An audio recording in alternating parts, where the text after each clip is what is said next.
আসতে পারি দারোগা বাবু? এসেই তো পড়েছেন, বসুন, বলুন কি চাই। চাওয়ার তো অনেক কিছু আছে দারোগা বাবু। পেট ভরিয়ে খেতে চাই, হোটেলে যান, বাঁচতে চাই, হাসপাতালে যান, মাথা গোজার ঠাই চাই। ফুটপাতে যান, এখানে কেন? ও এখানে এখানে এসেছে একটা ডায়েরি লেখাতে। গত রাতে আমার বাড়ি চুরি হয়েছে তো, তাই ডায়েরি লেখাতে এসেছি। ও চুরি কেস। জি জি। আপনার নাম? কোন নাম বলবো? মা ডাকে সোনা, দাদি ডাকে মনা, বউতে ডাকে অগ। তা কোন নাম বলবো?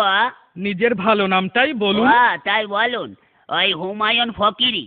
হুমায়ুন ফকিরি? হ্যাঁ। এ পদবি তো কোনোদিন শুনিনি। ওরে বাবা, এক সময় ফকিরির ব্যবসা করতাম তো, ওই ফকিরির ব্যবসা করতে করতে ধনী হয়ে গিয়েছি, তাই এখন আর করি না। তা মনে করছি ফকির নামটা আর বাদ দেবো না, ওটাকে আধুনিক করে এখন ফকিরই করিয়েছি। বাবার নাম? কোন বাবার নাম বলবো? আশ্চর্য, মা দুজন হয় শুনেছি, কিন্তু বাবা দুজন হয় তা তো শুনিনি। এই ওই গিয়েছে, এক হচ্ছে নিজের বাবা আর এক